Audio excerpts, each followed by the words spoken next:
Après avoir pendant des années considéré qu'il fallait que je m'affirme plus, j'ai enfin compris que l'expression suffisait. Et c'est ce que je vais vous expliquer dans cet épisode. Bienvenue dans Ose être toi, un podcast pour se lâcher la grappe et sortir de la quête d'idéal du développement personnel.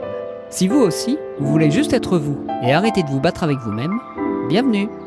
Je suis Pierre Devos, psycho-énergéticien et explorateur de la vie, et je vous accompagne ici et ailleurs pour réapprendre à vous aimer et aimer la vie. Heureux de vous retrouver, comme chaque semaine, pour un nouvel épisode.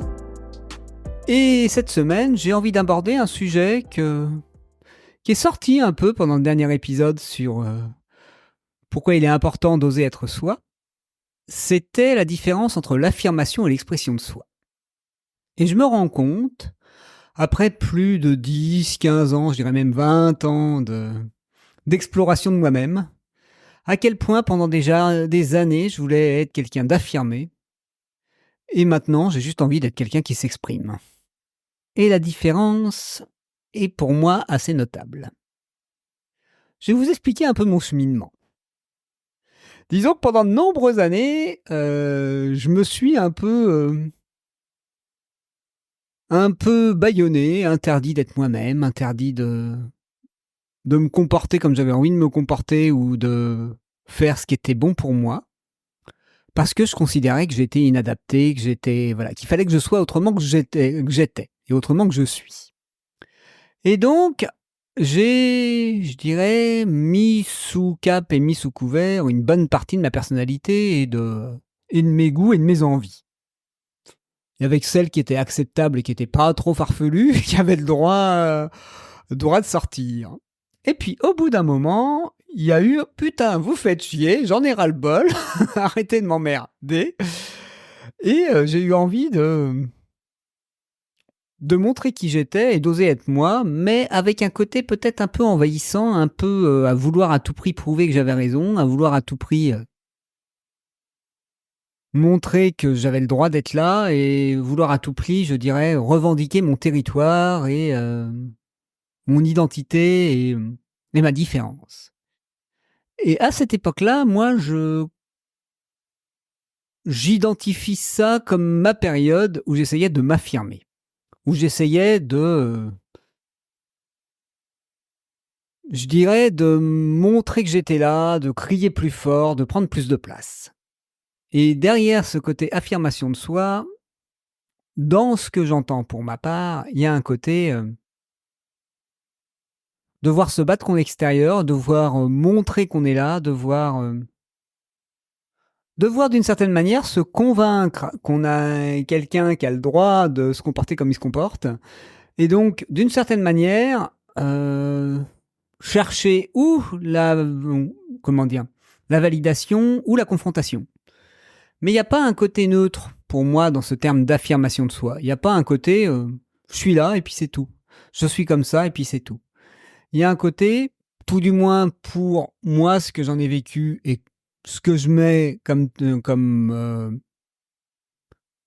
énergie derrière ce terme affirmation de soi. Il y a un côté, je dois prendre ma place, je dois vraiment me battre. Voilà. Pour moi, il y a un côté guerrier derrière le côté affirmation de soi. Je dois revendiquer. Voilà, il y a un côté aussi revendicatif. Je dois revendiquer mon droit à exister. Ce qui est peut-être très utile et très important comme phase à une époque. Mais si elle dure, pour moi, elle peut être un peu problématique. Dans ma période d'affirmation de moi, j'étais dans mon grand élan spirituel, dans mon grand côté développement personnel et tout ça. Et donc, tous ceux qui ne voyaient pas les choses comme moi, tous ceux qui n'avaient pas la même vision des choses, je les regardais un peu de haut. J'avais pas cette tolérance, cette compréhension que je peux avoir maintenant.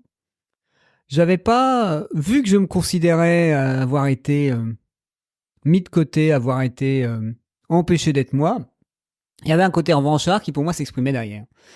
Et donc un côté qui était encore une blessure qui s'exprimait.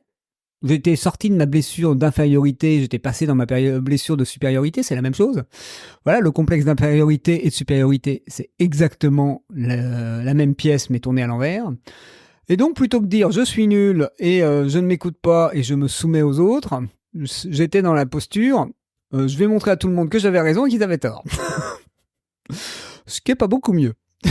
Voilà. Qui est certes un peu plus vivant et qui permet d'être un peu moins d'un côté morbide parce qu'il y a plus une ouverture vers l'extérieur et une écoute de ses besoins.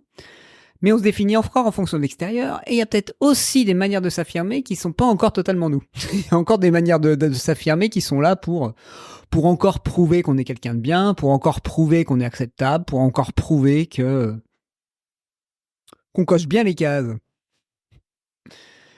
Et une fois que j'en ai eu un peu ras-le-bol de devoir me créer une légende, de devoir être un super-héros, de devoir être quelqu'un que je ne suis pas, j'ai enfin accepté de me dire et si j'étais suffisant tel que j'étais?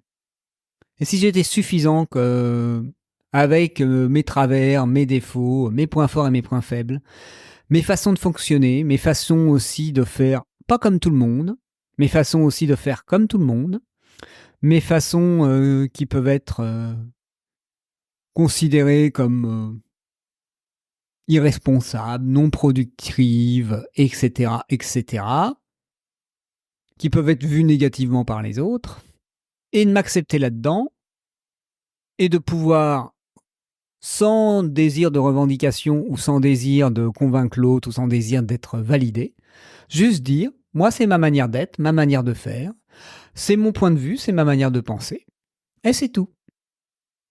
Et c'est à partir de ce moment-là où j'ai pas eu besoin que les autres me valident, où j'ai pas eu besoin que les autres soient d'accord avec moi, où j'ai pas eu besoin que les autres soient non plus contre moi pour que je puisse me créer un ennemi contre lequel me battre pour pouvoir me montrer à quel point j'étais fort, que je suis passé dans la phase d'expression de moi, c'est-à-dire un côté pour moi beaucoup plus neutre, beaucoup plus sain, beaucoup plus centré sur moi et plus en fonction de l'extérieur, ou beaucoup moins en fonction de l'extérieur, et où je suis juste moi, et je fais ce qui est juste pour moi.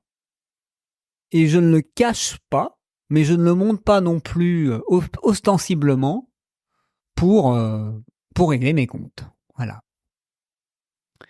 Et pourquoi j'aborde ce sujet-là?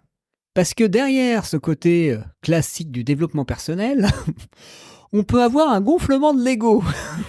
On peut avoir le melon, comme on dit, ou les chevilles qui enflent, et considérer qu'on a trouvé la voie, qu'on a eu l'illumination, qu'on est devenu un grand éveillé, ou qu'on est devenu le roi pour tel ou tel sujet, ou le spécialiste dans tel ou tel domaine. Mais c'est pas parce que ça a marché pour vous que ça a marché pour les autres, et c'est pas parce que c'est bon pour vous que c'est bon pour les autres. Alors, en ayant un peu ras-le-bol de toutes ces personnes qui donnent les leçons, à mon tour d'en donner une, même si vous la prenez ou vous la prenez pas, et je m'en fous totalement, si vous êtes d'accord avec moi ou non. J'exprime juste que, pour moi, ça ne sert plus à rien de vouloir avoir raison, ça ne sert plus à rien de vouloir être compris, ça ne sert plus à rien de vouloir qu'on soit d'accord avec moi, parce que ce qui compte vraiment, c'est que moi, je sois d'accord avec moi. Ce qui compte vraiment, c'est quand je fais des choses, quand je m'exprime, je me dis « Ah, c'est chouette, ça me ressemble de plus en plus ». Et ça, pour moi, c'est le cadeau. Le cadeau n'est pas d'avoir dans le regard des autres une validation ou une réparation d'un préjudice que j'aurais reçu, que j'aurais vécu dans le passé. La récompense, c'est de me dire « Ah, ça, c'est ce que j'ai envie d'être. Ça, c'est ce que j'ai envie de partager. Ça, c'est comme ça que j'ai envie de me comporter avec l'autre. » Ou dans les moments où je suis moins à l'aise et où je suis pas obligatoirement dans un espace d'expansion, je m'aime aussi dans ces moments-là. Je m'aime aussi quand je suis un peu réservé, je m'aime aussi quand je suis en retrait, je m'aime aussi quand je suis pas à l'aise. Et je m'exprime aussi d'une certaine manière, peut-être d'une manière qui est moins affirmée, mais est-ce que j'ai besoin d'être affirmé? Est-ce que j'ai besoin d'être toujours quelqu'un qui prend sa place? Est-ce que j'ai besoin d'être toujours quelqu'un qu'on voit et qui remplit l'espace? Non. J'ai juste besoin d'être la personne que j'ai envie d'être. Ou tout du moins une personne avec qui Je suis heureux de cohabiter parce que je cohabite avec moi 24 heures sur 24, 7 jours sur 7.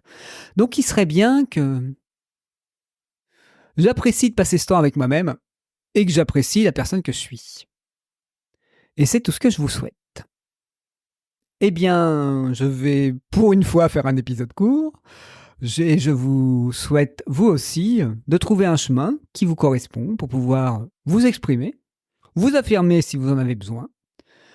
Mais je vous le souhaite, pouvoir un jour baisser les armes et ne plus avoir besoin que l'extérieur vous dise que vous avez raison pour que vous puissiez vous sentir heureux et épanoui. Et bien sur ce, je vous embrasse et je vous dis à très bientôt. Félicitations, vous êtes arrivé au bout de cet épisode et j'imagine qu'il vous a plu. Alors si c'est le cas, n'hésitez pas à le partager, le noter ou laisser un commentaire sur votre plateforme d'écoute préférée. Et si vous êtes intéressé pour que je vous accompagne pour oser vous aussi être vous, n'hésitez pas à me contacter à l'adresse pierre@osetretoi.fr. Et je vous donne rendez-vous pour un prochain épisode mercredi prochain à 7h.